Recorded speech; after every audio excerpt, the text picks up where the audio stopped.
ফজর বেলায় নামাজ পড়ার ইচ্ছা আছে, উঠতে পারে না এমন মানুষ এখানে? অ্যালার্ম দিয়ে উঠতে পারে না, আছে? এবার বলেন, ফুটবল খেলা যে মাঝের মধ্যে রাতে 3টা বাজে 4টা বাজে হয়, অ্যালার্ম দিয়ে উঠতে পারা যায় কি যায় না?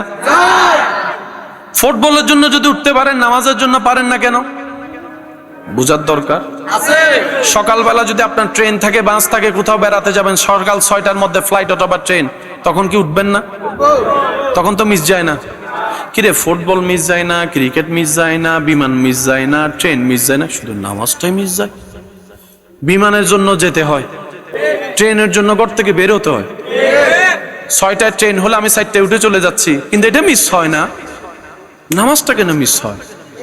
এবার একটু খেয়াল করেন, বান্দা যখন নামাজে যায় তখন সে নামাজে যায় না, রবের রহমতের দরবারের দিকে যায়। সুবহানাল্লাহ। বান্দা যখন নামাজে দাঁড়ায় তখন সে নিজের রবের সামনে গিয়ে দাঁড়ায়। বান্দা যখন সিজদা দেয় কপালটা জমিনে দেয় না, রব্বুল আলামিনের কুদরতি দরবারে গিয়ে দেয়। বান্দা যখন আলহামদুলিল্লাহ রব্বিল আলামিন পড়ে তখন সেই বান্দার সে তেলাওয়াতের উত্তরে রব্বুল আলামিন হামিদানি আব্দি বলে উত্তর দিয়ে কথা বলেন। সুবহান। বান্দা যখন রুকুতে গিয়ে সুবহান রব্বিয়াল আযীম পড়ে তখন তার জীবনের গুনাহগুলা তার পিঠের উপর বোঝা হয়ে যায়।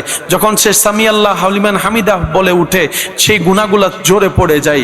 সেই গুনাহ ঝরে পড়ে গেলে আপনি পবিত্র হয়ে যাচ্ছেন, নেককার হয়ে যাচ্ছেন।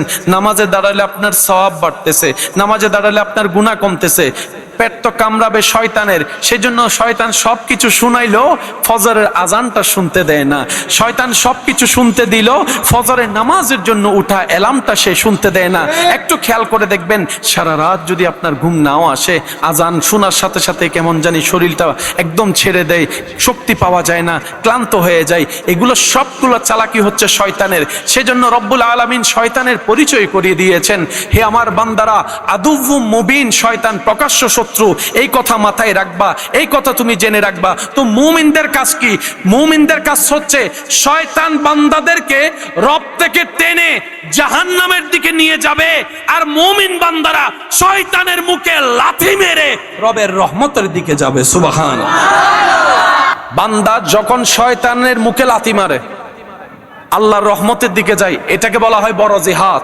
আপনার গুনাহ করার সুযোগ আছে, মনও চাচ্ছে, হাতও আছে, পাও আছে, মুখও আছে, চোখও আছে, আপনি নিজেকে একটু সবর করে কন্ট্রোল করে ফেলেছেন, এটাও বড় জিহাদ।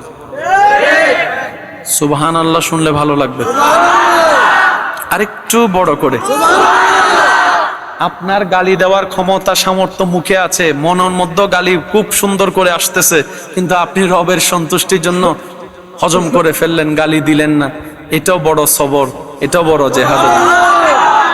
আপনার মন চাচ্ছে বোনের জায়গা বাইরের জায়গা না দিতে, কিন্তু আপনি রবের সন্তুষ্টির জন্য কোনো কথা প্রশ্ন দাড়ি কমা না চিন্তা করে যার জায়গা পায় তাকে জায়গা দিয়ে দিলেন, যে টাকা পায় টাকা দিয়ে দিলেন, কারোর সাথে সম্পর্ক একটু নষ্ট হয়েছে সুন্দর করে মিলাই নেওয়ার চেষ্টা করেছেন, এটাও একটা বড় জিহাদের অংশ। সুবহানাল্লাহ। সেজন্য মনে রাখবেন, রবের দিকে আগানো মানে নিজের কল্যাণ করা, রবের সন্তুষ্টি হাসিল করা মানে মূলত নিজেরই কল্যাণ করা।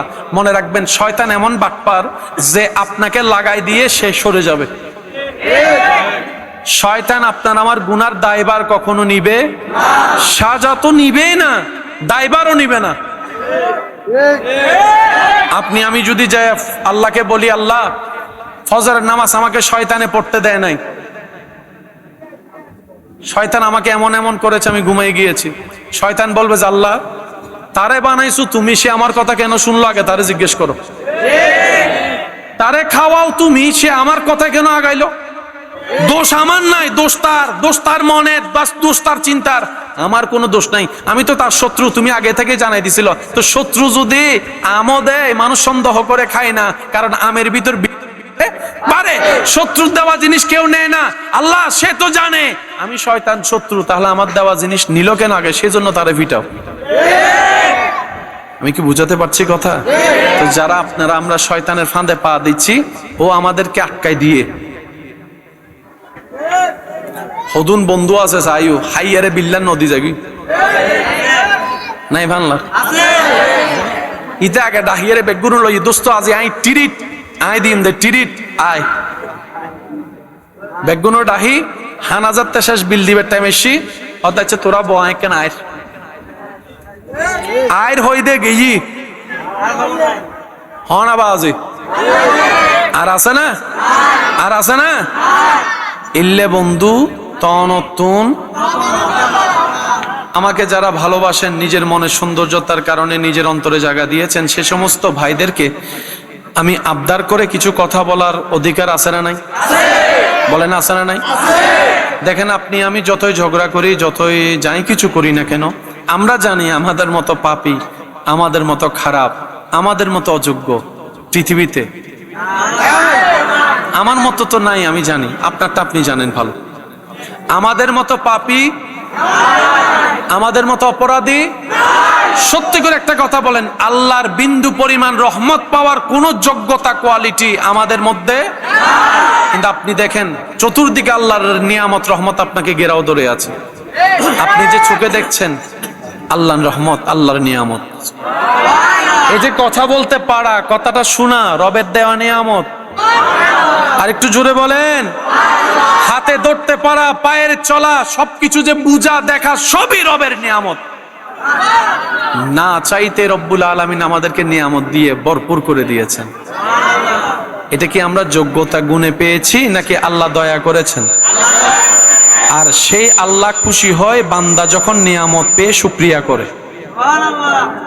নিয়ামত পেয়ে যখন বান্দা শুকরিয়া করে খুশি হন কে সেজন্য আমরা যদি জীবনের সাথী হিসেবে শুকরিয়ার সাথে বন্ধুত্ব রাখতে পারি ইস্তেগফারের সাথে বন্ধুত্ব রাখতে পারি দরুদ শরীফের সাথে বন্ধুত্ব রাখতে পারি নিজের চোখ এবং জবানকে মনকে হেফাজত করার চেষ্টা করতে পারি আমাদের কঠিন রাস্তাও সহজ করে যিনি করে দিবেন আওয়াজ দিয়ে বলুন তিনি কে আরেকটু জোরে বলেন তিনি কে আল্লাহর দয়া আমাদের সবার উপর আছে না নাই জোরে বলেন আছে না নাই আল্লাহর দয়া পাওয়ার হাজার মাধ্যমের একটা মাধ্যমের নাম হলো নামাজ কি বলেন কি মসজিদের মিনার থেকে যখন আওয়াজ বেশি আসবে আমাদের কাছে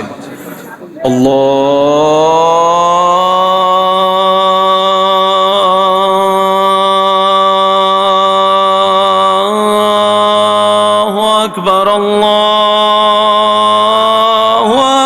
আকবার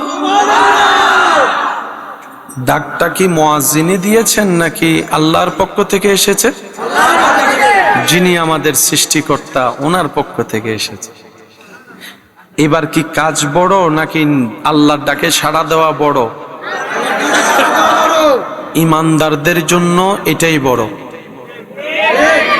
মনে রাখবেন যে দুনিয়াতে রবের ডাকে সাড়া দিবে রব্বুল আলামিনও তার ডাকে সাড়া দিবে আর একটু জোরে বলেন হাজারো ব্যস্ততার ভিতর যে রবের দরবারে সিজদা দিবে নামাজের রব্বুল আলামিন হাসরের ময়দানে হাজার কঠিন পরিস্থিতির মধ্যেও তাকে সেখান থেকে টেনে কঠিন রোদের নিচ থেকে সরিয়ে আরশের জায়গায় ছায়ায় বসিয়ে দিবেন শুধু নামাজ শুধু পরকালীন মুক্তি নয় মনে রাখবেন নামাজ দুনিয়ার হাজার উপকার নামাজের মধ্যে আছে শারীরিক উপকার নামাজে আছে নামাজ পড়লে রিজিকে বরকত হয় নামাজ পড়লে নিয়ামত বাড়ে নামাজ পড়লে ইজ্জত বাড়ে নামাজ পড়লে শারীরিক সুস্থতা বাড়ে নামাজ পড়লে মনোযোগ ভালো হয় নামাজ পড়লে জবান পবিত্র হয় নামাজ যদি মন থেকে পড়তে পারি আল্লাহ দয়া করলে একদিন এই নামাজও আমাদের জন্য রহমতের ছায়ায় থাকার বসবাস করার জীবন হয়ে যাবে সুবহানাল্লাহ ইন্নাস সালাতা তানহা আনিল ফাহশাই ওয়াল মুনকার আল্লাহ তাআলা নামাজের মাধ্যমে ইবাদতের মাধ্যমে আল্লাহর রহমতের নৈকট্য হাসিল করার আমাদের সবাইকে তৌফিক দান করুক আমিন বড়দের সাথে বেয়াদবি করা যাবে না একটু আওয়াজটা দিতে হবে শেষ ভালো যার সব ভালো তার বড়দের সাথে বেয়াদবি করা যাবে না ছোটদের সাথে জুলুম করা যাবে না যখন আপনি আমি বেয়াদবি করি নিজের রহমত কমাই ফেলি আমরা তো মনে করি বেয়াদবি করলাম বাস জিতে গেলাম না মনে রাখবেন রবের দরবারে পাপীর জায়গা আছে মাফের সুযোগ আছে কিন্তু বেয়াদবের কোনো সুযোগ মাফ নাই এটা মাথায় রাখতে হবে বড়দের সাথে বেয়াদবি করা যাবে না চিনেন কিংবা না চেনেন আপনার সাথে কোনো রক্তের সম্পর্ক নাই পরিচয়ের সম্পর্ক নাই কিন্তু একটা পরিচয় তো আছে সেটা আপনার রবের বান্দা আপনার নবীর উম্মত এর চাইতে বড় পরিচয়ের আর কোনো দরকার আছে? বলেন না ভাই, এর চাইতে বড় পরিচয়ের দরকার আছে? তো বড়দেরকে যে সম্মান করে আল্লাহ তাআলা তাকেও সম্মানের ব্যবস্থা করে দেন। আল্লাহর ওয়াদা, আল্লাহর ওয়াদা, আল্লাহর ওয়াদা। যে অন্যের মুখে হাসি ফুটায় আল্লাহ তাআলা তার জীবনে শান্তি আনবেন, এটা আল্লাহর ওয়াদা। যে অন্যরে খাওয়াবে আল্লাহ তারে খাওয়াবে, এটা আল্লাহর ওয়াদা।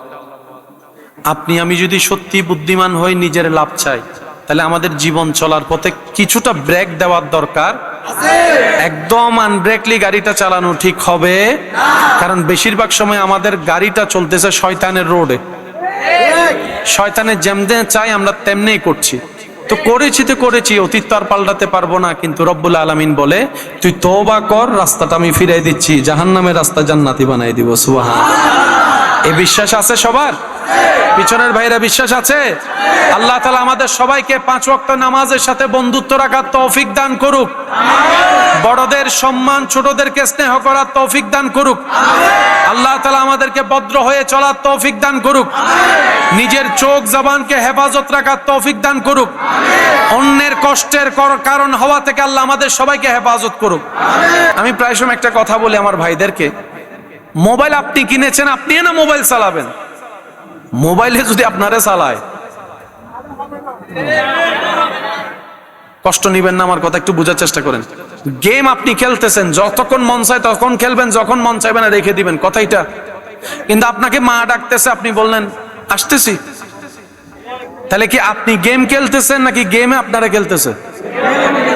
তো গেমে আপনারা খেললে তো হবে না, মালিক আপনি। ও যুবক, মালিক তো তুমি ভাইয়া। তুমি যেমনে মন চাই তেমনে না করবা। মোবাইল কেন তোমারে চালাবে, গেম কেন তোমারে চালাবে? তুমি ভাইয়া হয়তো বুঝতে পারো নাই, তুমি নেশায় পড়ে গিয়েছো। তো পড়েছো, কি হয়েছে? তওবার রাস্তা তো খোলা আছে, ফিরে আসার রাস্তা তো খোলা আছে। যতক্ষণ নিঃশ্বাস আছে ততক্ষণ ফিরে আসার সুযোগ আছে না নাই? চলে আসো না ভাইয়া, চলে আসো। 3টা তালাক দিয়ে দাও গেমকে, দেখি তুমি 3টা তালাক যদি গেমকে দাও, গেমের কি ক্ষমতা আছে তোমার ক্ষতি করার? কিচ্ছু করার তো ক্ষমতা নাই। হয়তো তোমার একটু মানসিক কষ্ট হবে, মনের কষ্ট হবে, তবে আমি অনুরোধ করব, এক লাফে তো আর গাছে উঠা যায় না। একটু চেষ্টা করো। আজকে 2 মিনিট কমাও, কালকে 3 মিনিট কমাও, পরশুদিন 5 মিনিট কমাও। কমাতে যখন তুমি চেষ্টা করবা ভাইয়া, তখন দেখবা যে আল্লাহ পাক রব্বুল আলামিন তোমাকে দয়া করে সাহায্য করে সহযোগিতা করেছেন। সুবহানাল্লাহ। ফজ আছে কার কার? আছে? আল্লাহ কবুল করুক। এবার হাতটা নামান। দিলে ইচ্ছা আছে কিন্তু ঘুম থেকে উঠতে পারে এমন অনেক। আপনারা বলেন এই সমস্ত বিষয়ে আলোচনার দরকার, একটু বুঝার দরকার। নামাজি হয় না কেন? দোষ ইমামের, দোষ মুয়াজ্জিনের, দোষ মসজিদের না। এটা একদিনে হয় নাই। এই ঘটনা যেটা ঘটতেছে সেটা একদিনে, বহুত আগে থেকে একটা প্ল্যানিং ছিল। একটা সময় জুমাতে আমরা যেরকম মুসল্লি দেখি, এক সময় মসজিদের মুসল্লি ছিল 5 ওয়াক্ত এরকম। এটা ওদের আর সহ্য হয়, তখন ওরা মুসলমানদের ভিতরে ফেন্সগুলো ঢুকাই দিছে। আমি কি বুঝাতে পারছি কথা? যতক্ষণ পর্যন্ত আমরা দ্বন্দ্ব থেকে বের হতে পারবো না, নিজের মন পরিষ্কার করতে পারবো না, চিন্তার মধ্যে সুন্দর আনতে পারবো না, আমাদের উন্নতি সম্ভব না। তো এত বেজাল বুঝবো কিভাবে? সেজন্য চোখ বন্ধ করে মনে রাখবেন, দিলকে আদবে মুস্তাফা, মুহাব্বতে মুস্তাফা সাল্লাল্লাহু আলাইহি ওয়াসাল্লাম দিয়ে সাজাই ফেলেন, বাকিটা আল্লাহ করে দিবে। সুবহানাল্লাহ।